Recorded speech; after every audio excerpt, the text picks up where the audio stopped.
ذات نبی بلند ہے ذات خدا کے بعد، دنیا میں احترام کے قابل ہیں جتنے لوگ،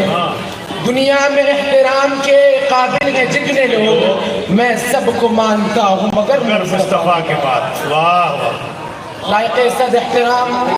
معزز سامعین اور حاضرین جلسہ، سب سے پہلے اس خداوند قدوس کا ہزار بار شکریہ ادا کرتا ہوں کہ اس نے مجھے اس قابل بنایا کہ آپ حضرات کے سامنے گفتگو کر سکیں، اپنے دلی جذبات اور قلبی احساسات آپ تک پہنچا سکیں، اور اس پروگرام کے موقع پر جو مسلمانوں کا ترجمان اور پوری امت اسلامیہ کی نمائندگی کرتا ہے، اس سنہرے موقع سے فائدہ اٹھا سکوں، اور آپ کو صاف طور سے بتلا دوں کہ آپ جو یہاں اکٹھا ہوئے، سر جوڑ کر بیٹھے، دور دراز کا سفر کیا، اپنے آرام کو تج کیا، میرے دوستو آپ کا اس طرح بیٹھنا، دینی محفل قائم کرنا بڑا اہم اور مبارک فریضہ ہے، اس سے امت کی ساکھ اور ملی تشخص باقی رہتا ہے۔ اللہ تعالیٰ ہم سب کو اسی طرح دینی محفل قائم کرنے کی توفیق عطا فرمائے۔ سامعین با تمکین، میں اس شاندار موقع پر سیرت النبی صلی اللہ علیہ وسلم اور ہماری زندگی کے عنوان پر روشنی ڈالنا چاہتا ہوں۔ تسبگائے حیات میں یوں تو لاکھوں افراد تعریف و توصیف کے مستحق گزرے ہیں، اور دنیا والے ان کی تعریف میں رطب اللسان بھی رہے ہیں، جن کی عظمت نگاہوں کو خیرہ اور عقل کو حیران کرتی رہی۔ ایسے باکمال لوگ دنیا کے ہر میدان میں پائے جاتے ہیں، لیکن وہ کون ہے جس کی ہستی کا ہر پہلو اس کے کمال پر شاہد ہو؟ کون ہے جس کے وجود مسعود کا ہر ذرہ اس کے نور باطن کا علم دے رہا ہو؟ کون ہے جس کی ذات کا ہر پہلو اس کی یگانگت کا مظہر ہو؟ کون ہے جس کا علم ثقلین کے ہر فرد کے لیے مفید ہو؟ میرے دوستو، لاریب یہ اوصاف کمالیہ، صفات عالیہ، نقاش ازل کے بہترین شہکار، مصور فطرت کی بہترین تصویر، خلاق عالم کی بہترین تخلیق، ہماری کشتی کے ناخدا جناب محمد مصطفیٰ علیہ تحیہ و ثنا کی ذات اقدس و اطہر میں بدرجہ اعظم پائے جاتے ہیں۔ تیرا جمال جاویدہ، تیرا کمال لازوال، تیرا وجود بے مثال، دست خدا کا شاہکار۔ سامعین کی احتشام، حسن یوسف کی تجلیوں نے ساری دنیا سے خراج تحسین وصول کیا، عصائے کریمی نے دنیا کی آنکھوں کو خراج کر دیا، دم عیسوی نے کئی مردوں کو حیات بخشی،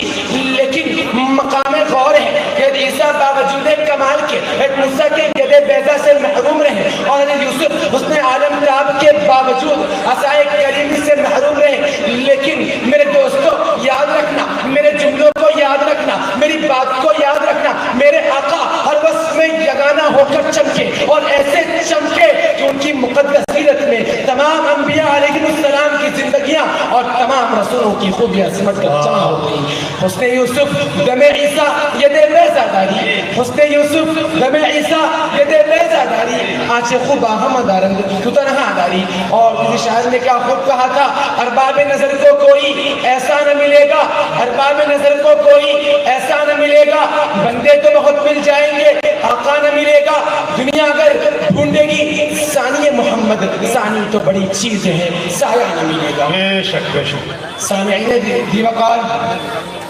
آج دنیا کے کونے کونے میں جو ساز حریت بج رہے ہیں، ادھر حقیقت اس کملی والے کے فیض و کرم کا سرچشمہ ہے، جس نے دنیا کے ہر انسان کو اللہ رب العزت کا مطیع و فرما بردار بننے کا پیغام دیا، جس نے عصبیت، بھید بھاؤ، نفرت، قومیت جیسی چیزوں کو ختم کیا، جس نے اپنی مبارک زبان سے لا فضل لعربک ولا عجمک ولا عجمک ولا عربک ولا ابیض ولا اسود ولا اسود ولا ابیض الا بالتقوی کا تاریخی اعلان دنیا کے سامنے بھرملا کیا، جس نے یا ایھا الناس انا خلقناکم من ذکر و انثی وجعلناکم شعوبا وقبائل لتعارفوا کا پیغام دیا۔ میرے دوستو، جس نے عصبیت، بھید بھاؤ، نفرت، قومیت جیسی چیزوں کو ختم کیا، جس نے گردوں کو اٹھایا، روتوں کو ہنسایا، پختوں کو بیدار کیا، بد نصیبوں کے نصیب بدلے، کفر و شرک کے اندھیرے میں بھٹکنے والوں کو اوج کمال تک پہنچایا، اور جس ذرے پر نگاہ ڈالی اسے آفتاب بنا دیا، احساس مرگ و زیست کے قابل بنا دیا، احساس مرگ و زیست کے قابل بنا دیا، جس دل کو تو نے دیکھ لیا دل بنا دیا۔ میرے دوستو، یہ انقلابی تحریک، یہ اخلاقی مشن، یہ روحانی ضابطہ اسلام کے نام سے اس دور میں دیا، اس میں ہر بشر ہر قوم کفر و شرک کی وادیوں میں بھڑک رہا تھا۔ جہاں تاریخ تھا ظلمت کدا تھا سخت کالا تھا، جہاں تاریخ تھا ظلمت کدا تھا سخت کالا تھا، کوئی پردیس سے کیا نکلا کہ گھر گھر میں اجالا تھا۔ اور میرے دوستو، اس شاعر نے کہا ہے بدلا ہوا ترنگ گلوں کا تیرے بغیر، بدلا ہوا ترنگ گلوں کا تیرے بغیر، ایک خاک سی اڑی ہوئی سارے چمن میں تھی۔ میرے دوستو، یہ انتہائی دکھ کی بات ہے کہ آج محسن انسانیت صلی اللہ علیہ وسلم کی امت انتشار و افتراق کا شکار ہے۔ انسانی تہذیب و تمدن کے سینے میں خنجر چلایا جا رہا ہے، روحانیت سے منہ موڑ کر مادیت سے دل لگایا جا رہا ہے، زنا، شراب نوشی، سود خوری اور سٹے بازی کو عام کیا جا رہا ہے، اسلاف کے کارناموں کو پسے پشت ڈالا جا رہا ہے۔ آخر کیا وجہ ہے میرے بھائیوں؟ بتائیے نا کیا وجہ ہے؟ یہی وجہ ہے نا کہ ہم اپنے پیارے آقا صلی اللہ علیہ وسلم کو مانتے ہیں، لیکن ہماری زندگی، ہماری سنت، ہمارا اٹھنا بیٹھنا، سونا جاگنا، کھانا پینا، ملنا جلنا اور چال ڈھال سب کچھ اس آقا مدنی صلی اللہ علیہ وسلم کی دشمنوں کی سی ہے۔ افسوس، ہم نے اپنے پیارے آقا صلی اللہ علیہ وسلم کے طریقے کو چھوڑ دیا، اللہ رب العزت سے مانگنے کے بجائے غیروں سے مانگا اور دل لگایا، اور یوں زب و حالی اور ذلت و نکبت کا شکار ہو گئے۔ تبھی تو کسی نے کہا تھا بن تیرے وسیلے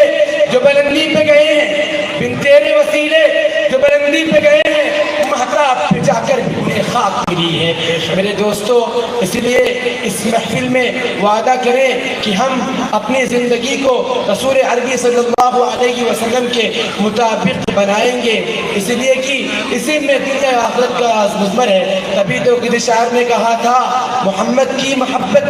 دین حق کی شرط اول ہے، محمد کی محبت دین حق کی شرط اول ہے، اسی میں ہو اگر خامی تو پھر ایمان مکمل ہے۔ اور میرے دوستو،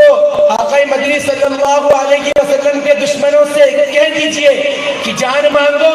تو جان دے دوں، جان مانگو تو جان دے دوں، مال مانگو تو مال دے دوں، مگر ہم سے یہ نہ ہو سکے گا کہ نبی کا چاہو جلال دے دوں۔ اور علامہ اقبال کے الفاظ میں خدائے وحدہ لا شریک کا وعدہ ہے کہ محمد سے وفا تو نے تو ہم تیرے ہیں، کہ محمد سے وفا تو نے تو ہم تیرے ہیں، یہ جہاں چیز ہے کیا لوح و قلم تیرے ہیں، وما علینا الا البلاغ۔ ماشاءاللہ ماشاءاللہ، یہ تھے مدرسہ ندائے اسلام کے متعلم عزیزم عبدالواحد صدمہو، جو جلسے کا عنوان ہے محسن انسانیت۔ اسی موضوع پر انتہائی پذیر گفتگو فرما رہے تھے۔ معاشرے کی زب و حالی حضور سرور کائنات صلی اللہ علیہ وسلم کی سنت و شریعت سے کٹا ہوا امت